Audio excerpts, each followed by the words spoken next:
Master minds commerce చదవాలనుకునే 10th inter విద్యార్థుల తొలి ఎంపిక. హైదరాబాద్ రాయదుర్గంలోని వేల కోట్ల విలువైన 5 ఎకరాల భూమి ఇప్పుడు తెలంగాణ ప్రభుత్వం స్టేట్ బ్యాంక్ ఆఫ్ ఇండియా మధ్య తీవ్ర వివాదానికి దారితీసింది. భూమి కేటాయింపు నిబంధనల్ని ఎస్బీఐ ఉల్లంఘించడంతో స్వాధీనం చేసుకున్నామని ప్రభుత్వం చెబుతుండగా పూర్తి మొత్తాన్ని చెల్లించి కొనుగోలు చేసిన భూమిని ప్రభుత్వం ఎలా వేలం వేస్తుందని ఎస్బీఐ ప్రశ్నిస్తోంది.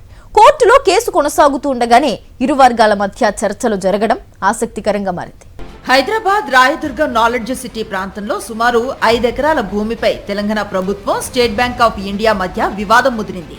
2010లో అప్పటి ఉమ్మడి ఆంధ్రప్రదేశ్ ప్రభుత్వం ఈ భూమిని స్టేట్ బ్యాంక్ ఆఫ్ హైదరాబాద్ కు కేటాయించింది. అనంతరం ఎస్బీహెచ్ ఎస్బీఐలో విలీనం అవడంతో భూమిపై హక్కులు తమకే ఉన్నాయని ఎస్బీఐ చెబుతోంది.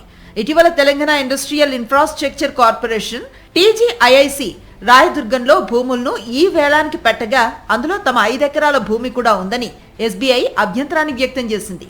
దీంతో వివాదం తెరపైకొచ్చింది. ప్రభుత్వం మాత్రం ఈ భూమిని కార్పొరేట్ కార్యాలయ నిర్మాణం కోసం షరతులతో కేటాయించామని, నిర్ణీత కాలంలో నిర్మాణం చేపట్టకపోవడంతో నిబంధనలు ఉల్లంఘించినట్లుగా భావిస్తున్నామని వాదిస్తోంది. అందుకే భూమిని తిరిగి స్వాధీనం చేసుకుని వేలం నిర్వహించినట్లుగా చెబుతోంది. ఈ వివాదంపై ఇరు పక్షాల మధ్య అంతర్గత చర్చలు జరుగుతున్న సమయంలో ఎస్బీఐ కోర్టును ఆశ్రయించడంపై తెలంగాణ ప్రభుత్వం తీవ్ర ఆగ్రహాన్ని వ్యక్తం చేస్తోంది. మరోవైపు పూర్తి మొత్తాన్ని ప్రభుత్వానికి చెల్లించి భూమిని కొనుగోలు చేశామని, ప్రభుత్వం భూమిని వెనక్కి తీసుకునే అధికారం ఒప్పందంలో లేదని స్పష్టం చేస్తోంది స్టేట్ బ్యాంక్ ఆఫ్ ఇండియా.